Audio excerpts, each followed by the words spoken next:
오늘 아침 하나님께서 우리에게 주시는 말씀은 민수기 27장 12절부터 14절까지 말씀입니다.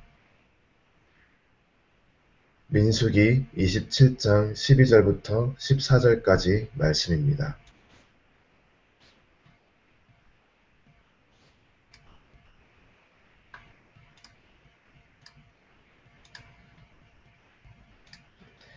민수기 17장 12절부터 14절 말씀 한 목소리로 봉독하겠습니다.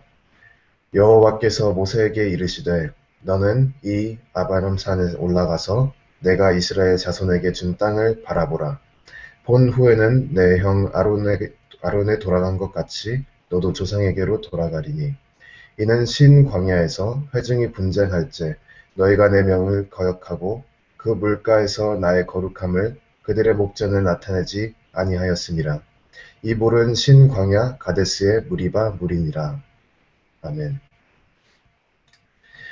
오늘 말씀은 이제 민수기 27장 마무리하면서 민수기 그 끝자락까지 가서 이제 마지막 이야기 중 하나 그 이야기를 말씀해주고 있습니다. 우리가 민수기를 바르게 이해하려면 먼저 민수기의 핵심 주제가 무엇인지 알아야 합니다. 여러 가지가 있지만 그 중에 가장 중요한 것 중 하나는 무엇이냐면 거룩입니다. 민수기를 바르게 이해하려면 거룩이라는 그 주제를 우리가 가지고 민수기를 한번 읽어볼 필요가 있습니다. 민수기 보면 이야기와 또 율법이 이렇게 번갈아 가면서 나옵니다. 이야기들은 주로 이스라엘 백성들이 어떻게 광야에서 생활을 했는지, 그리고 그들이 하나님과의 관계를 어떻게 했는지 그것을 많이 보여주는 이야기들이고요. 또 율법은 하나님께서 이스라엘 백성들에게 무엇을 요구하시는지, 어떤 것을 원하시는지, 하나님이 누구신가 이렇게 보여주는 글들입니다. 율법은 오늘날 우리의 삶에 있어서 뭐 필요 없다고 많은 사람들이 생각을 할 수는 있겠지만 율법은 여러 가지 의미가 있고 또 그 중에 중요한 것은 바로 하나님의 거룩함을 드러내는 역할을 합니다. 우리가 지금은 예수님의 이름으로 언제나 어디서든 우리가 원할 때 늘 하나님과 동행하며 하나님 앞에 나아갈 수 있지만 구약시대 때는 그럴 수가 없었습니다. 구약시대 때는 하나님 앞에 나아가려면 제사를 드리고 성전에 가야 됐습니다. 심지어 뭐 감사를 드릴 때도 화목제를 드려서 하나님 앞에 나아가야지 감사를 드릴 수 있었던 시대가 구약시대입니다. 지금이야 우리가 그냥 예수 그리스도 이름으로 언제나 하나님 앞에 감사하면서 나아갈 수 있지만 그때는 감사하는 것조차도 마음대로 할 수 없었던 그런 시대였습니다. 그게 결국 다 무엇을 의미하냐면 하나님께서 얼마나 구별되셨는가, 하나님께서는 얼마나 거룩하신 분인가 그것을 강조하는 이야기를 하고 있는 것이죠. 그래서 율법의 의미는 무엇이냐면 여러 가지 있지만 그 중에 오늘 우리가 좀 집중해야 되는 것은 바로 하나님이 거룩하시다는 그것을 이제 전달해주는 말씀이다. 이렇게 보면 됩니다. 그 이제 율법이 있고 또 민수기에는 이야기들이 있는데 오늘 이야기를 좀 바르게 이해하려면 이전에 어떤 이야기들이 있었는지 좀 그 문맥을 살펴볼 필요가 있습니다. 제가 짧게 한번 요약을 해봤는데요. 이야기를 보니까 이게 이렇게 막 좋은 이야기들만 있는 것들은 아니더라고요. 먼저는 민수기 전에 출애굽기 때 있었던 이야기부터 시작을 해야 됩니다. 이스라엘 사람들이 이제 광야로 나아갔습니다. 하나님께서 그들을 애굽으로부터 꺼내주시고 이렇게 이제 광야까지 이끌어 주셔서 시내산까지 왔는데 이제 시내산에서 하나님께서 모세를 불러내서 율법을 주시라고 합니다. 그래서 이제 모세가 40일 동안 산에 올라가서 하나님과 함께 동행하는데 그 40일 동안 이제 산 밑에서 있던 이스라엘 사람들이 어떤 일을 하냐면 이제 그들이 이제 기다립니다. 모세가 언제 올까? 지금이면 이제 올까? 내일이면 올까? 이렇게 기다리고 있는데 안 옵니다. 40일 동안 기다리지 못했나 봅니다. 그들도 성질이 급했는지 아니면 광야 생활이 어려웠는지 40일은 너무나도 긴 시간이었습니다. 그래서 그들은 모세가 안 돌아오니까 자기를 이끌어줄 사람이 이제 사라졌다. 어떡하냐? 이제 불만을 제기합니다.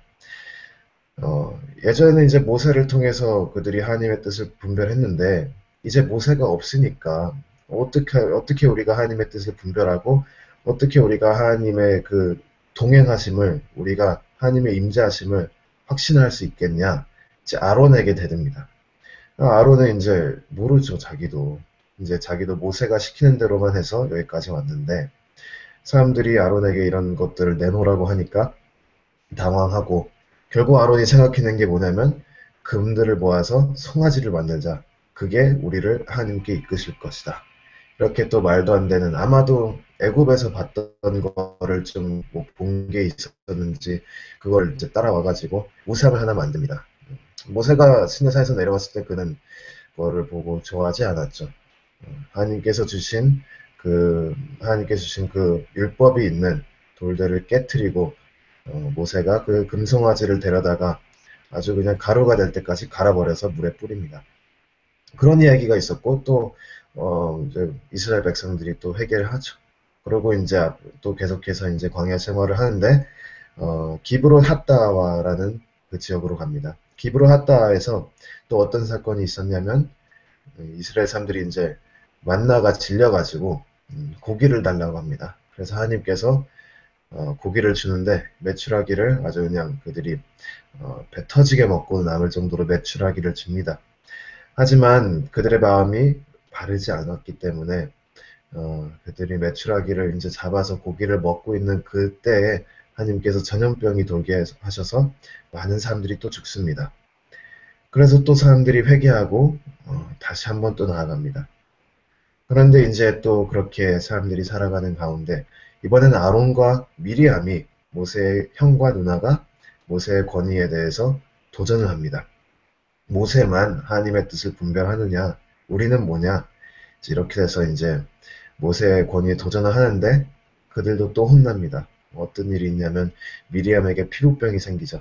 그래서 모세가 이제 용서해달라고 하나님한테 간구하니까 하나님께서 그러면 일주일 동안 미리암이 이제 피부병이 있고 나을 테니까 일주일 동안 이렇게 밖에서 광야에서 혼자 생활해야 된다. 이렇게 또 벌을 주십니다. 그래서 또 회개하고 나아갑니다.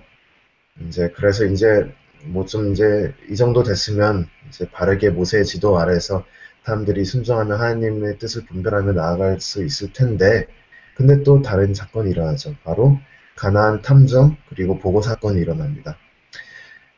이 사람들이 이제 하나님께서 주신 그 언약의 땅을 그 약속의 땅을 그들이 이제 탐정을 합니다. 들어가기 전에 어떤지 좀 보고 어떤 사람들이 살고 있는지 알기 위해서. 근데 탐정을 보낸 12사람들 중에 딱 2명 빼고는 10명 다 이것은 안 되는 일이다.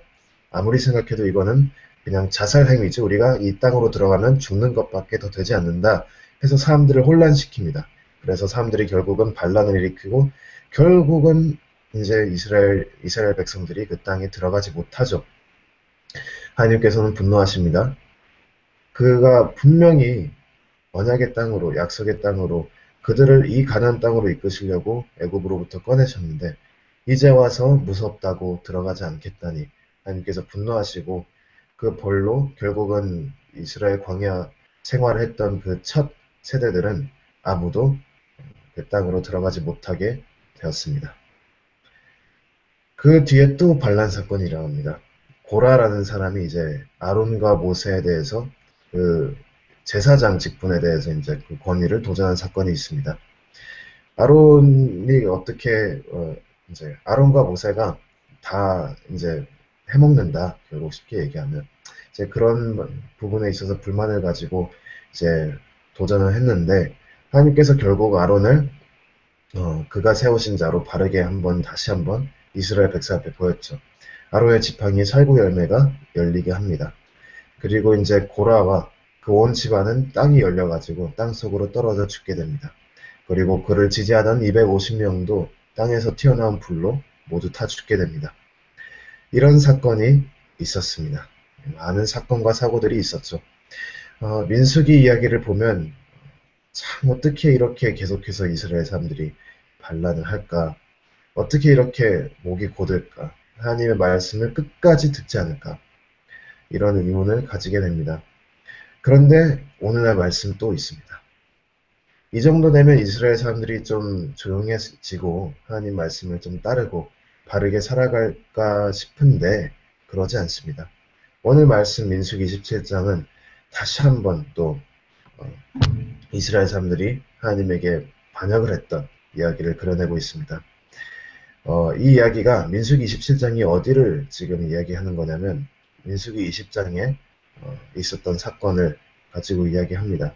무리바라는 지역에서 이제 이스라엘 사람들이 물이 안 나오니까 물을 달라고 다시 한번 또 모세에게 이렇게 화를 냅니다. 모세와 하나님에게 불평을 합니다.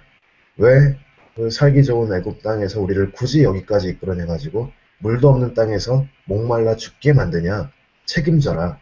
이렇게 다시 한번 모세와 하나님에게 불평을 합니다. 이제 모세와 아론은 또 사람들이 이러니까 어떻게 할 길이 없고 다시 한번 하나님 앞에 나아가죠. 하나님 앞에 또 부르짖으며 묻습니다. 어떻게 할까요? 그러니까 하나님께서 모세와 아론에게 말씀하시기를 너희는 이제 돌 앞에 나아가서 돌에게 말을 하라. 말을 하면 그 돌에서 물이 나온다. 이렇게 명령을 하셨습니다. 근데 이쯤 되니까 모세도 지쳤는지 그가 하는 행동이 조금 다릅니다. 하나님께서는 분명히 돌에게 가서 사람들 앞에 나아가서 돌에게 말을 하면 물이 나온다라고 말씀하셨는데 모세는 돌에게 가서 말을 하는 것이 아니라 오히려 사람들에게 말을 합니다. 너희가 언제까지 이럴 것을 화를 내면서 이제 봐라 내가 과연 너에게 물을 줄 돌로부터 물을 나오게 할 것이냐 이렇게 화를 내면서 그의 지팡이로 돌을 2번 칩니다. 그러니까 이제 물이 막 나와서 결국 사람들은 물을 먹고 이제 그 사건이 종료가 되는데 싶은데 이제 하나님께서 모세와 아론을 따로 부릅니다. 그러고는 그들을 책망합니다. 어떻게 하냐면 왜 내가 시키는 대로 하지 않았느냐. 민수기 20장 12절에는 뭐라고 말씀하시냐면 너희가 나를 믿지 아니하고 나의 거룩함을 나타내지 아니하였다. 그러니까 모세와 아론이 지금 이 돌 앞에서 물을 나오게 한 사건이 분명히 하나님께서는 말을 하라 라고 하셨는데 모세는 지팡이로 2번 돌을 쳤습니다. 이것을 보고 하나님께서는 나를 믿지 않고 나의 거룩함을 나타내지 못했다라고 이렇게 얘기를 하십니다. 또 오늘 말씀 민수기 27장 14절 보니까 또 하나님께서 어떻게 얘기하시냐면 모세가 이 돌을 지팡이로 2번 두들길 때 어떤 행동을 한 것이냐면 너희가 내 명을 거역하고 나의 거룩함을 나타내지 아니하였다. 이렇게 얘기를 하십니다. 이제 우리가 이 말씀을 통해서 무엇을 배워야 하냐면 이제 모세와 아론이 도대체 무엇을 했는가 또 하나님께서는 왜 여기서 화를 내시는가 이 부분을 좀 자세히 살펴봐서 우리가 좀 배울 것을 찾아야 할 필요가 있습니다. 이제 모세와 아론은 이 사건 때문에 하나님에게 큰 벌을 받습니다. 하나님께서는 말을 하라고 하셨는데 모세는 지팡이로 2번 쳤죠. 그 사건을 통해서 이제 모세와 아론은 하나님께 벌을 받는데 무슨 벌을 받냐면 모세와 아론 또한 애굽에서 나온 그 이스라엘 백성 중 첫 번째 세대들 사람들과 같이 광야에서 그들도 죽고 약속의 땅으로 들어갈 수 없게 되었습니다. 이 벌을 받았는데 벌을 도대체 왜 주었을까? 물론 벌이라는 것은 누군가가 해야 하는 일을 하지 못했을 때 아니면 또 하지 말아야 하는 일을 했을 때 이렇게 벌을 줍니다. 그럼 여기서 모세와 아론이 해야 하는데 했던 일 또는 하지 말아야 되는데 해야 하는데 하지 못했던 일이 무엇이었을까? 우리가 좀 보면 하나님 말씀 보니까 결국은 이런 얘기를 합니다. 그는 모세와 아론은 무엇을 했냐면 돌을 2번 쳤습니다. 그것을 하나님께서 어떻게 해석을 하시냐면 하나님의 거룩함을 나타내지 아니했다 라고 해석을 하십니다. 하나님께서는 이 행동을 바로 거룩함을 드러내지 못하는 행동으로 해석하시고 하나님께서는 그렇게 모세와 아론을 벌을 내렸습니다. 아론과 모세는 하나님의 거룩함을 그들의 백성 앞에서 이제 드러낼 필요가 있었습니다. 그럴 책임이 있었습니다. 그들은 하나님을 대변하는 사람들로서 하나님과 인간 사이를 이어주는 역할을 하는 사람으로서 하나님의 그 거룩함을 사람들 앞에 드러내야 되는데 그러지 못하고 오히려 화를 내고 또 분노하면서 자신의 어떤 그런 혈기로 지팡이로 독을 두 번 두들기고 결국 하나님의 거룩함을 드러내지 못한 행동을 했습니다. 그에 따른 벌을 받은 것이죠. 근데 이 책임이 아론과 모세에게만 있는 것이 아니라 오늘날 우리에게도 있습니다. 베드로전서 1장 16절 보니까 내가 거룩하니 너희도 거룩할지어다 라고 우리에게 명령하시고 또 마태복음 5장 13절부터 16절 보니까 우리는 빛과 소금으로서 하나님의 그 말씀을, 하나님의 그 거룩함을 드러내고 우리의 착한 행실로 다른 사람이 하나님을 믿지 못하는 사람들이 우리를 보고 하나님께 영광을 돌리게 해야 한다라는 그런 책임이 있습니다. 이 거룩함의 책임은 구약시대 때 모세와 아론에게만 있었던 것이 아니라 오늘날 우리에게도 계속해서 이어지는 것입니다. 이 말씀을 통해서 또 민수기 전체를 통해서 우리는 하나님이 굉장히 거룩하신 분이라는 것을 알 수 있습니다. 하나님께서는 거룩하시기 때문에 그들의 백성 또한 거룩해야 합니다. 하나님께서 거룩하신데 하나님의 이름을 지니고 가는 그리스도인이라고 자칭하는 우리가 그 거룩함을 우리가 제대로 나타내지 못한다면 그것은 하나님의 거룩함에 대해서 우리가 충분히 책임을 지지 못하고 벌을 받아 마땅한 행동입니다. 물론 우리의 그 연약함을 아시고 예수 그리스도의 그 십자가의 보혈로 우리는 용서를 받지만 그렇다고 해서 그 책임이 없는 것은 아닙니다. 우리는 날마다 이 세상 가운데 그리스도인으로 살아가면서 거룩함을 드러내야 하는 책임이 있는 것입니다. 우리는 하나님의 자녀로서 이 거룩한 책임을 기쁘게 받아들이고 또 날마다 이 세상 가운데 살아가면서 힘차게 주님의 그 거룩함을 드러내며 살아갈 책임이 있습니다. 그런데 이것을 어떻게 할 것인가? 쉽지가 않습니다. 모세와 아론도 실패한 일이죠. 그리고 어떻게 보면 좀 무거운 짐을 우리가 짊어나가는 것으로 보일 수가 있습니다. 예수님께서는 멍에가 가볍다고 했는데 지금 이 거룩함의 멍에는 보니까 가볍지가 않고 무거운 것처럼 보입니다. 그럼 어떻게 할 것인가? 먼저는 우리가 이게 짐이 아니라 특권이라는 것을 우리가 알 필요가 있습니다. 이 부분을 좀 짚고 이제 마무리할 텐데요. 이 거룩함의 책임은 모세와 아론이 이제 받은 것 같이 우리도 하나님의 택함을 입은 백성으로서 우리만 누릴 수 있는 특권입니다. 이것은 기쁜 소식이죠. 우리도 충분히 다른 사람들과 같이 세상 사람들과 같이 계속해서 어둠 가운데 거하며 그냥 자기 보기 좋은 대로 마음대로 살 수 있었습니다. 그러나 하나님께서는 우리를 그렇게 어둠 가운데 내버려 두시지 않으시고 우리를 빛으로 부르셔서 이제는 우리가 거룩한 것이 무엇인지 조금이나마 알게 되었습니다. 그리고 하나님께서는 복음으로 말미암아 우리를 새 사람으로 만들었죠. 새 사람이 되었으니 새롭게 살아야 됩니다. 새 사람이 되었으니 예전의 그런 것들을 더 이상 따르지 않고 이제 새로운 삶의 모습으로 살아가는데 그 중에 하나가 바로 거룩함을 드러내는 삶의 모습입니다. 이런 거룩함을 선포하는 것은 새 사람이 된 우리 그리고 하나님의 자녀로 부름받은 우리가 마땅히 책임져야 할 짊어져야 할 책임입니다.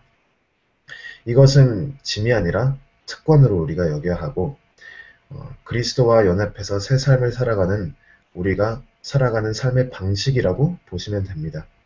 그래서 우리는 날마다 이제 세상에 살아갈 때에 비록 이 세상에 살지만 더 이상 세상에 속한 사람이 아닌 하나님의 자녀로서 날마다 하나님의 거룩함을 이 세상 가운데 드러내서 빛과 소금의 역할을 하고 또 그 역할로 말미암아 하나님을 모르는 사람들이 하나님의 거룩함을 보고 하나님을 알게 하는 그러한 귀한 사역을 감당하는 모든 사람이 된 것입니다.